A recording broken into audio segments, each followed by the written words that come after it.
besar. Semoga tugas ini dapat bahan untuk melanjutkan yaitu tugas-tugas berikutnya dan dapat membawa manfaat bagi semuanya, khususnya saya pribadi selaku yang melaksanakan PPG. Dan ini untuk selanjutnya mari kita simak yaitu tentang pembelajaran rencana program pembelajaran yaitu tentang hadas wujud dan hadas sifat. Terima kasih.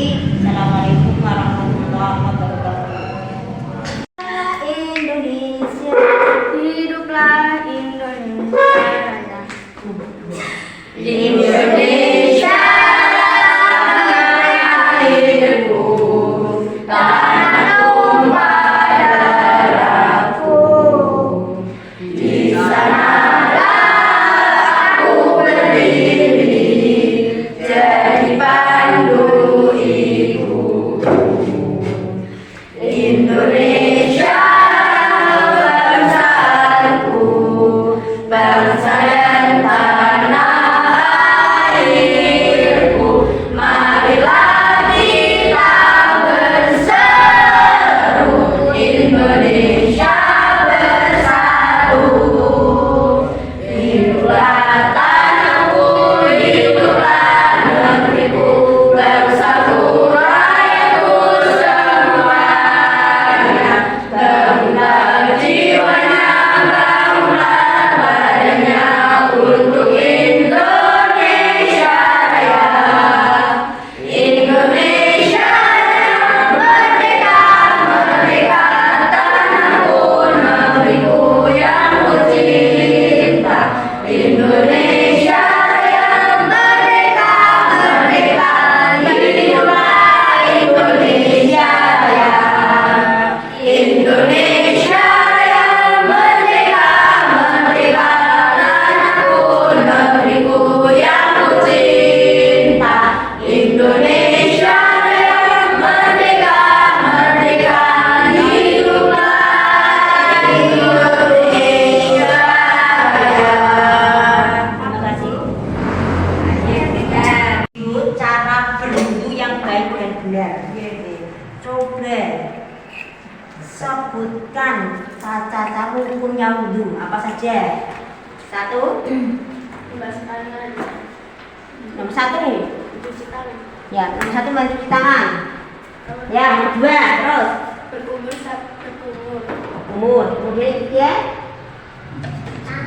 mengusap wajah, mengusap wajah. Terus yang keempat,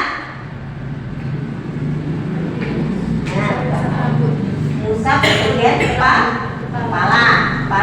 Rambut berarti bisa di sini, bisa di sini ya. Terus yang ke terus tempat tangan, Hah? tempat tangan dulu baru rambut, tempat tangan dulu baru rambut. Terus kemudian telinga, keenam keenam kaki, kaki berarti kaki kan sini sampai sini. Berarti semuanya.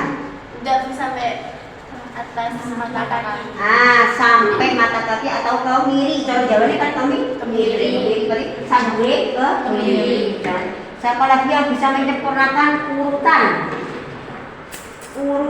wudhu? Jika ada orang wudhu, kemudian misalkan saya berumur, umur tiba-tiba saya membasuh kaki, betul apa tidak? salah, Ya betul. Coba ada yang bisa membetulkan yang wudhu yang baik yang benar betulnya bagaimana? Yo.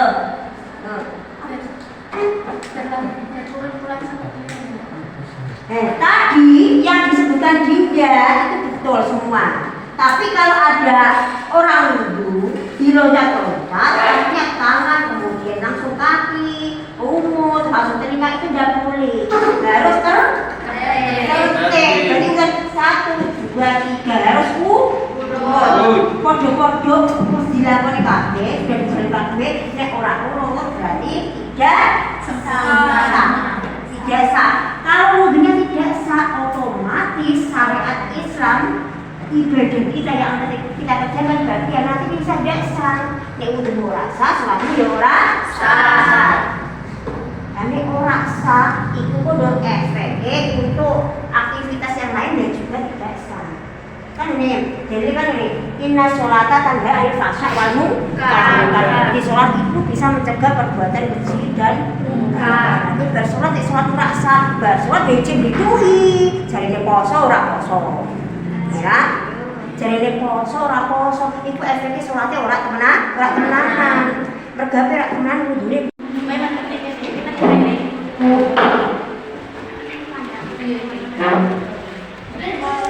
Ya, untuk kelompok 1 soalnya kelompok 1 tulis ya, kelompok 1 tulis ya, mencari contoh najis mukhafafah dalam kehidupan sehari-hari dan cara membersihkannya. Mencari najis, contoh najis mukhafafah dalam kehidupan sehari-hari dan cara membersihkannya.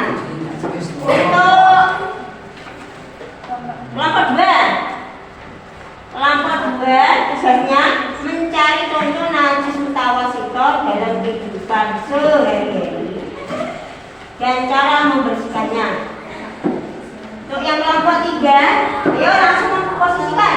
Yuk, langsung berkelompok. Kelompok yang 3 mencari contoh hadis mubalaghah dalam kehidupan sehari-hari dan cara mensucikannya.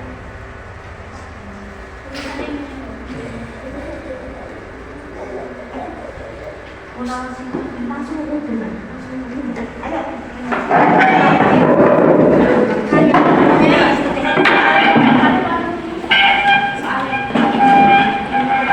Untuk kelompok 2 mencari contoh najis mutawasithah dalam kehidupan sehari-hari dan cara membersihkannya.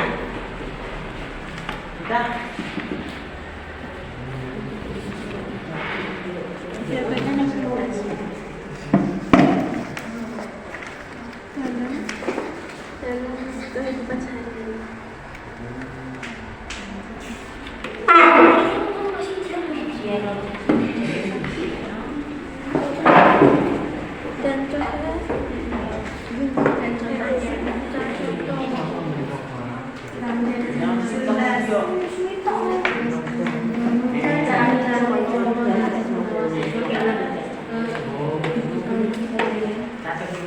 Dan ya, saya kasih waktu 10 menit ya, 10 menit.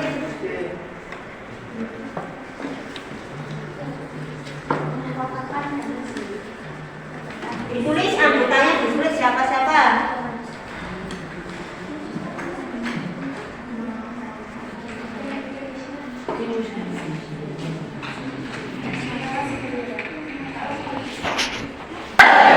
Indonesia bersatu, hiduplah tanahku, hiduplah negeriku, bangsaku, rakyatku semuanya. Bangunlah jiwanya, bangunlah badannya untuk Indonesia Raya. Indonesia Raya, merdeka, merdeka, tanahku, negeriku yang ku cinta. Indonesia Raya, merdeka, merdeka, negeriku Indonesia Raya. Indonesia Raya, merdeka, merdeka, tanahku, negeriku yang ku cinta. Indonesia Raya, merdeka, merdeka, hiduplah Indonesia Raya. Nah, baiklah, saya absen dulu.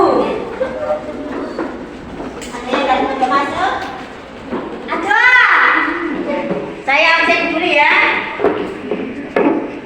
Bisa? Wayu? Gade. Ilan Jaya? Cikgu. Muhammad Fajar Aditya? Cikgu. Dan pernah nonton agama, agama.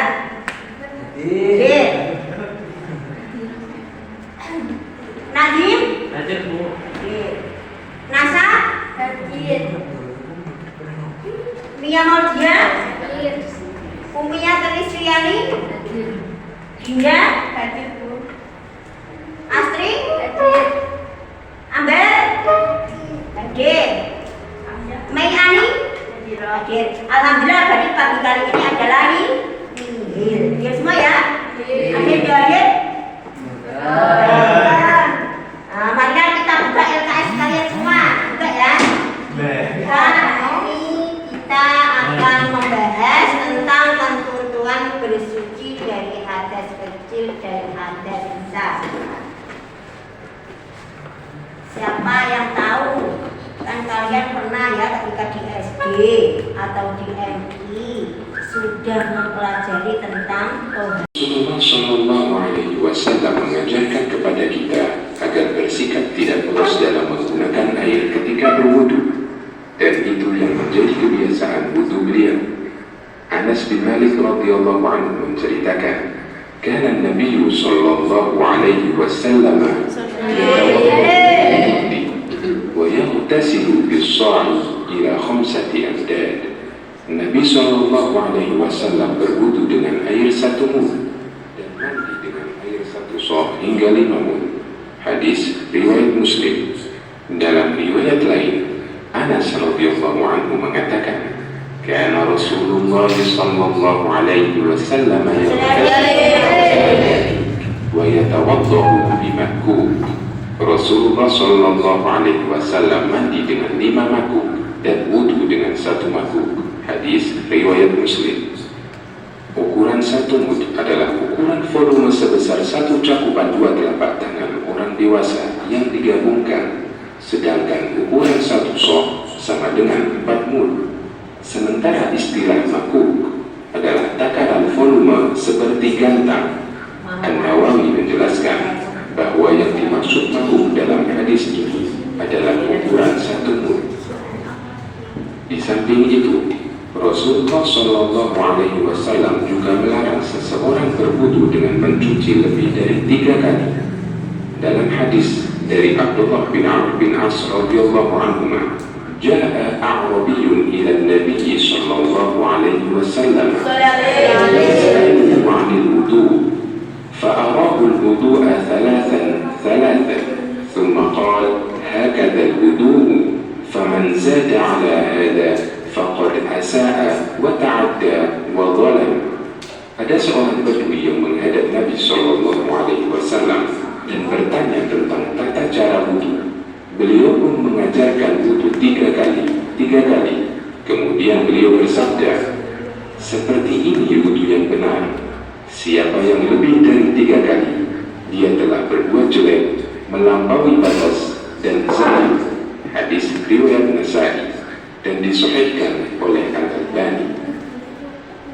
Beliau sampaikan demikian agar umatnya tidak boros dalam menggunakan air ketika wudu.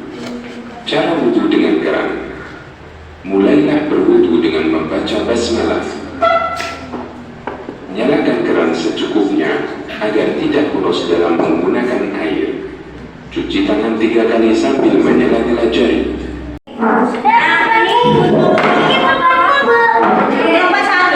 Kelompok satu nanti bisa maju ke depan menyampaikan hasil diskusinya dan langsung lanjut kelompok 2.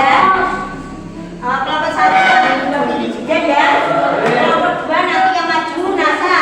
Kelompok 3 yang maju Astri. Ya, ayo kelompok 1. Diskusi kalian pada pagi kali ini apa? Yang maju.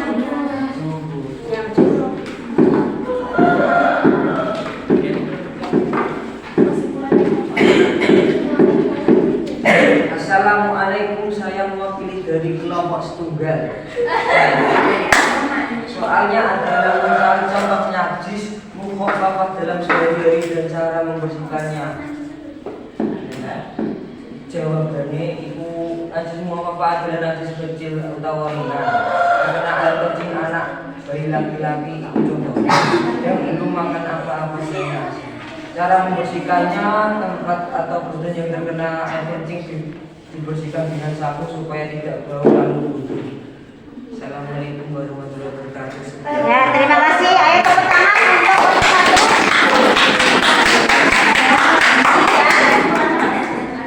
tadi hasil dari kelompok 1 contoh memberi contoh hadis mukhafafah ya. Nah, mukhafafah dan cara memasuki tadi apa? Contohnya apa?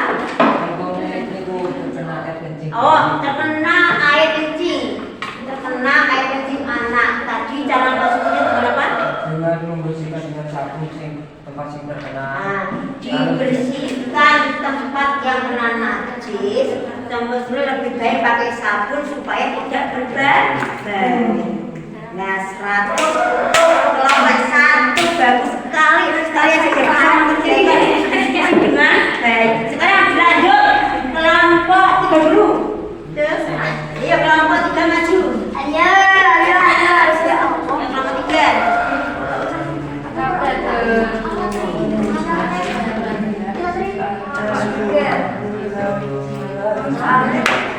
Mencari contoh najis mughaladun dalam kehidupan sehari-hari dan berikan tata cara mencucinya. Mughaladun adalah najis berat yang dapat disucikan dengan cara mandi. Contoh terkena air liur anjing. Cara mensucikannya, bagian yang terkena air liur anjing diberi secita bulan pasir sekiranya menutupi area yang terkena. Assalamualaikum warahmatullahi wabarakatuh. A'udzubillahi minasyaitonirrajim. Bismillahirrahmanirrahim. Alhamdulillahirabbil alamin wassalatu wassalamu ala asyrofil anbiya'i wal mursalin sayyidina wa maulana Muhammadin wa ala alihi wa sahbihi ajmain amma ba'd. Pada kesempatan kali ini kembali berjumpa lagi untuk pertemuan pada pagi kali ini. Semuanya anak-anak kelas 7 pada semester ganjil kali ini kita akan membahas tentang ketentuan bersuci dari hadas kecil dan hadas besar. Untuk memasuki pembelajaran pada pagi ini, mari kita semuanya bersyukur kepada Allah Subhanahu wa taala. Semoga dalam belajar kita selalu diberi rahmat, taufik, hidayah oleh Allah. Dan mendapat pertolongannya, kita semua akan menjadi anak yang soleh, mempunyai ilmu yang bermanfaat kepada nusa, bangsa, dan agama. Amin Allahumma amin. Sholawat dan salam mari kita aturkan kepada Nabi Agung Muhammad Sallallahu Alaihi Wasallam. Mudah-mudahan dengan sholawatnya kita semua dunia sampai akhirat mendapat syafaat dan pertolongannya. Amin Allahumma amin. Anak-anakku semua, pada pagi kali ini kita akan membahas yaitu tentang tema yaitu toharoh atau bersuci. Yang pertama yaitu aspek akidah,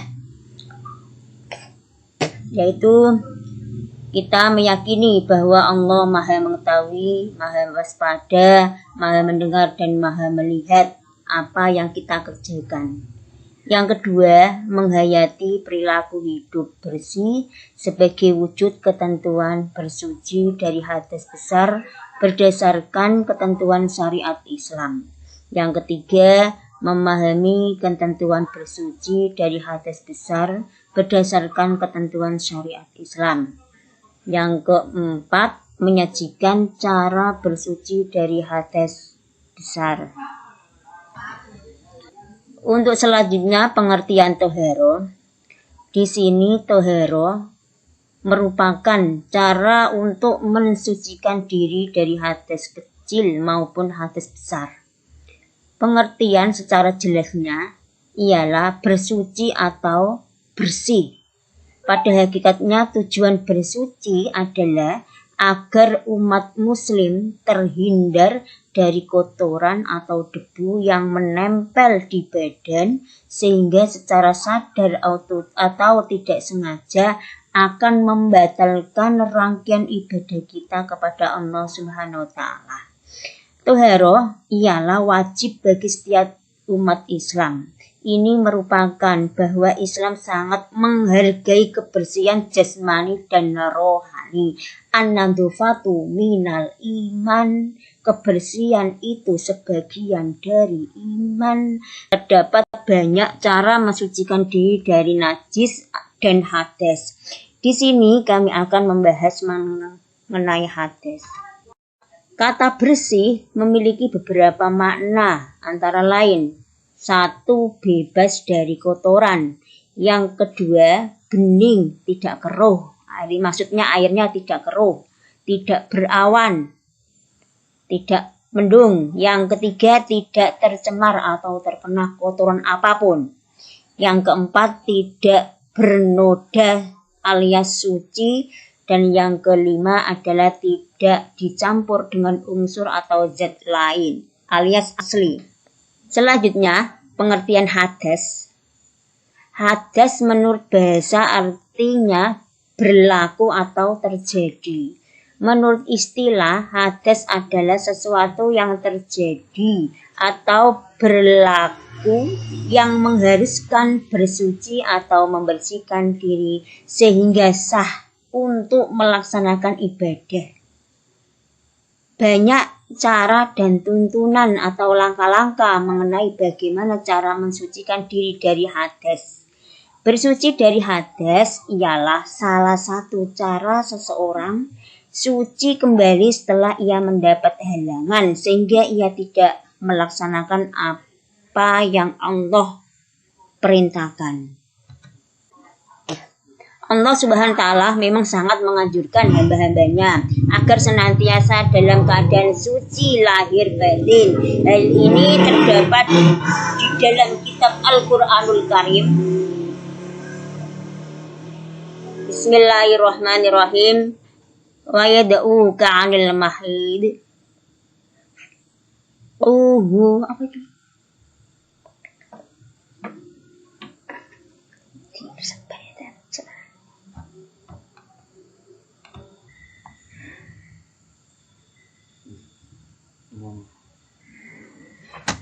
Allah Subhanahu wa Ta'ala memang sangat menganjurkan hamba-hambanya agar senantiasa dalam keadaan suci lahir dan batin. Hal ini terdapat dalam kitab Al-Quranul Karim yang berbunyi Bismillahirrahmanirrahim. Wa yas'alunaka 'anil mahid. Qul huwa adzan fa'taziluka 'anil mahid wa la taqrabu hatta yaqul fa idza tatahharna fatuhunna min haitsu amarakumullah innallaha yuhibbut tawwabina wa yuhibbul mutatahhirin.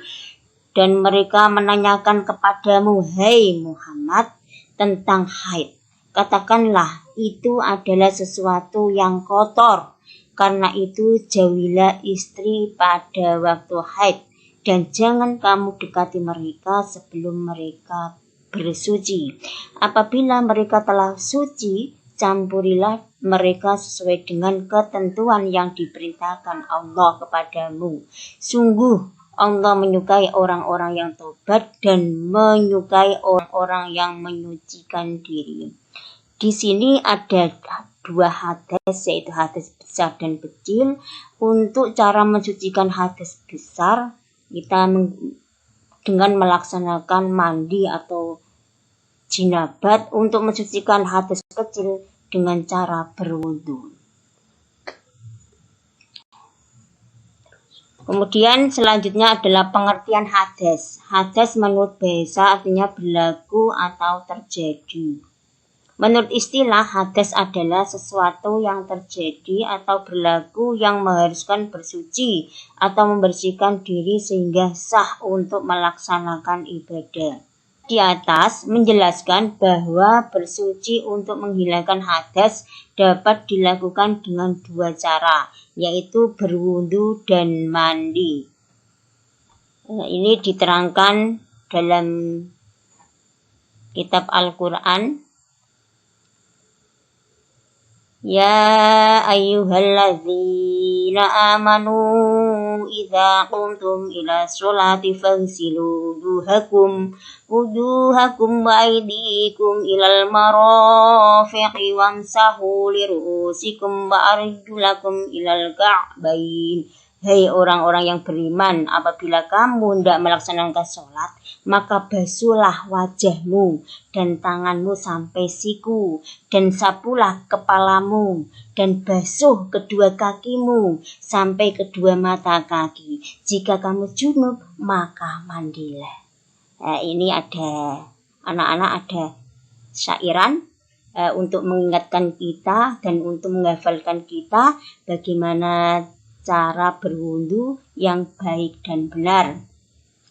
Urutane wudu kang pertama ya kekemu, kaping pindho basuh muka, kaping telu basuh tangan, kudu sautu sampai kaping papat ngusap sirah, kaping lima basuh telinga, kaping enam basuh sikil, kudu tekan dhuwure kemiren. Ya Allah ya Ilahi, ya Allah ya Rabbi, ya Allah Rabbul Izzati, ya Allah Kang Maha Suci. Sekarang persamaan dan perbedaan hadas dan najis.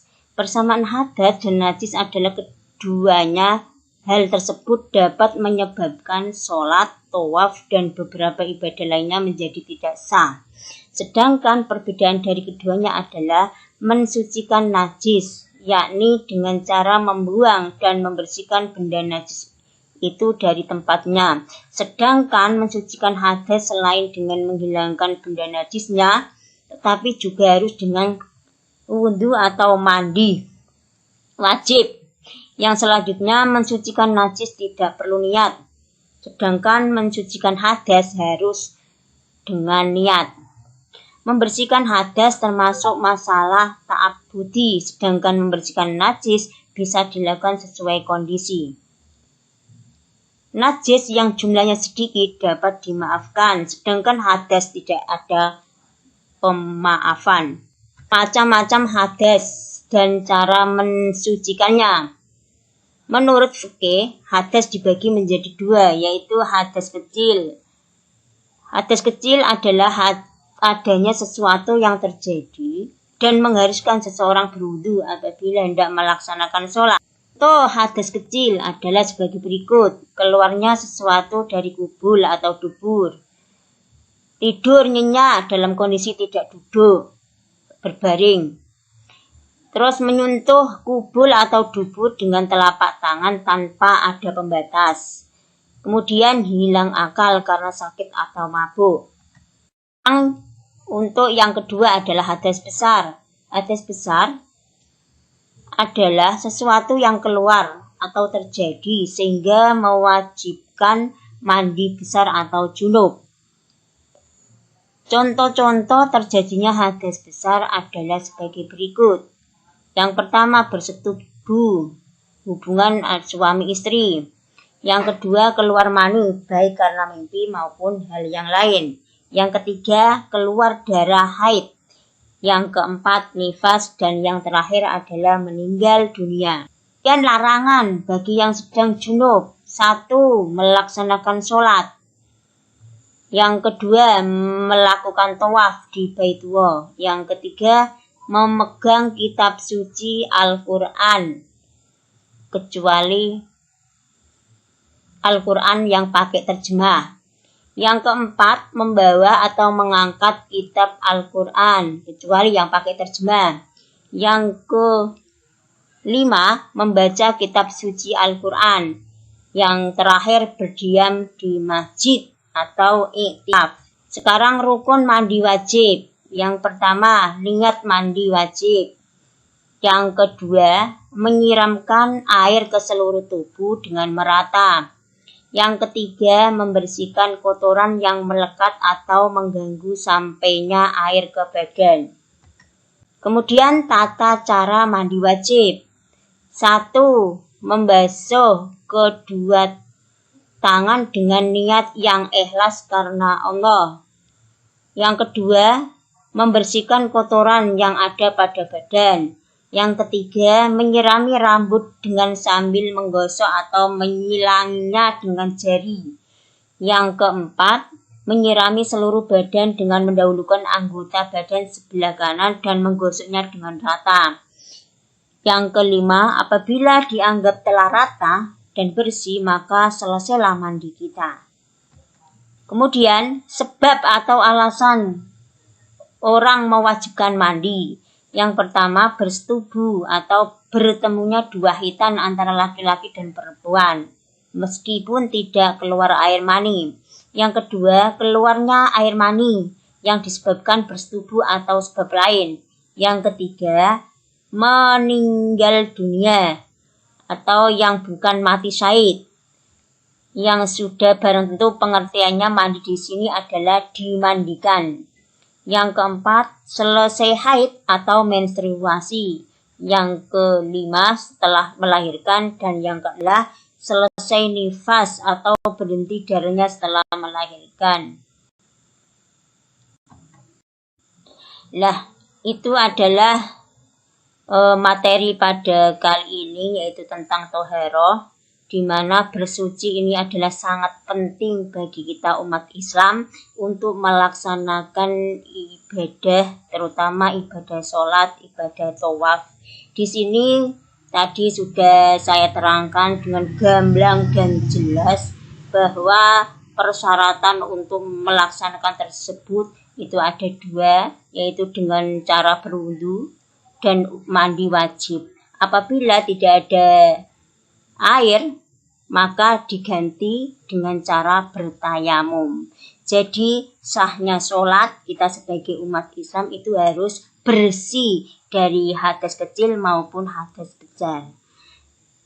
Tolak ukur sholat, apabila sholat manusia itu dapat dikerjakan dengan baik dan berhasil, itu akan dampaknya juga dalam kehidupan kita sehari-hari. Itu pertemuan kali ini tentang bersuci. Semoga kita semuanya dapat melaksanakan dengan baik dan benar, sehingga kita dalam melaksanakan kewajiban kita akan berhasil dengan benar dan diterima amal kita oleh Allah Subhanahu wa Ta'ala. Mudah-mudahan ilmu yang kita serap pada kali ini, kita belajar bersama, dapat kita menjadi ilmu yang bermanfaat dan kita dapat melaksanakan dengan baik dan menjadi ilmu yang kita akan bisa melaksanakan sebagai tugas kita umat Islam menjadi anak yang soleh solehah. Amin Allahumma amin. Barokah, bermanfaat. Amin Allahumma amin. Cukup sekian. Dan mari kita tutup dengan bacaan hamdalah bersama. Alhamdulillahirabbil alamin. Sekian, terima kasih. Wassalamualaikum warahmatullahi wabarakatuh.